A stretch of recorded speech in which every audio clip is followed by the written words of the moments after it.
if you know what you're doing. I mean, if you don't go in the wrong place at the wrong time, yeah, you can do that. I think it's important to stay. Fade in, a dimly lit London pub. The air is thick with smoke, the clink of glasses, and the slow hum of a blues record.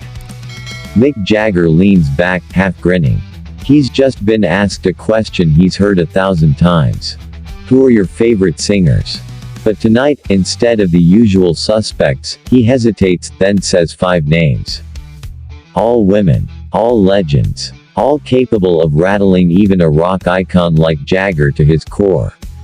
Number 1. Tina Turner. The Cyclone in heels. Before anyone else, there was Tina. Jagger wasn't just impressed by Tina Turner. He was shattered by her.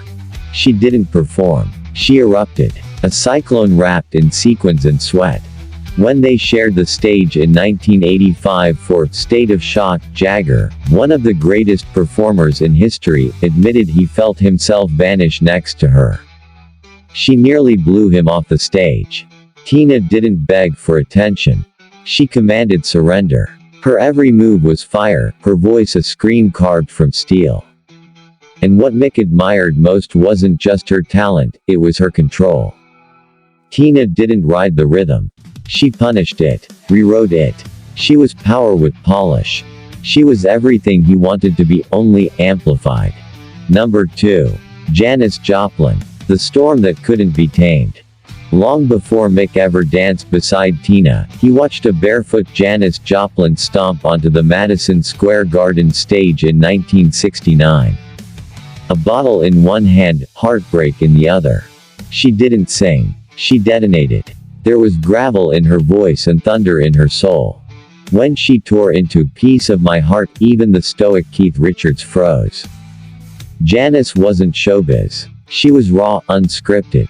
She terrified Mick not because she was chaotic, but because she was free. No filter. No image. No act. For a man who'd built a career on seduction and swagger, Joplin wasn't just thrilling, she was confrontational. She dared you to look away. He never could. Number 3. Stevie Nicks. The enchantress who whispered like a spell. While Tina exploded and Janis roared, Stevie Nicks cast shadows. Fleetwood Mac ruled the late 70s, but Stevie ruled Jagger's imagination. They shared ballrooms and candlelit hotel lounges. Whispers of flirtation swirled around them, but it wasn't her mystery or beauty that haunted Mick, it was her voice. Soft, smoky, and magnetic. She didn't need to scream, she conjured. Gold Dust Woman became a hypnotic moment. Jagger would watch from the wings, eyes wide, completely under her spell. She didn't command a crowd. She slipped under its skin. Stevie was a storm in slow motion. And Jagger, master of chaos, found her calm unnerving. Number 4. Chrissie Hynde. Ice Cool Rebellion. Then came Chrissie Hynde. Polished punk. Sultry rage. Seductive and dangerous in the same breath. When Mick first met her in the early 80s, rock was burning down and being rebuilt. Chrissie didn't care about either. She was steel. Cold. Unbending. In conversation, she was sharper than him, fast, dry, fearless. On stage, she didn't ask to be heard. She dared you to listen. Her hit, Brass in Pocket, wasn't flirtation, it was a warning dressed in lipstick. What stunned Mick most wasn't her voice, it was her refusal to perform. She didn't chase applause. She didn't need it. She simply existed, untouchable, unflinching. A force field in leather and eyeliner. Number 5. Patti Smith. The prophet with a microphone. And finally, the wildest of them all. Patti Smith. She wasn't just an artist. She was a preacher. A poet.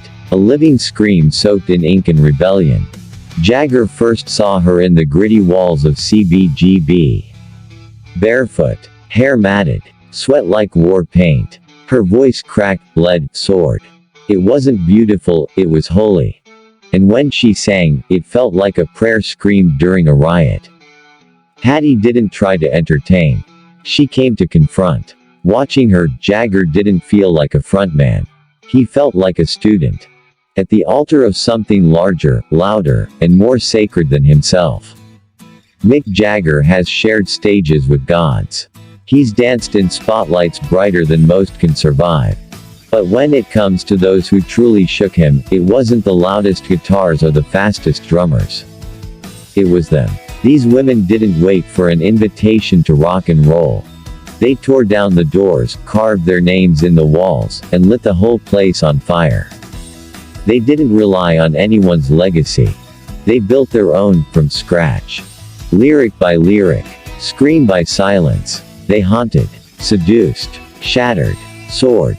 For Mick, they weren't just voices, they were revelations. And to this day, when he steps on stage, their presence lingers like smoke after a blaze. Because in a kingdom of kings, these were the queens who never needed crowns. If you loved this dive into the voices that stunned even a rock legend like Mick Jagger, hit that like button, subscribe, and let us know in the comments. Which female rock vocalist do you think could outshine even Jagger himself? This is Rock Fame Diaries, where we unveil the untold stories behind the legends. See you in the next one. God bless.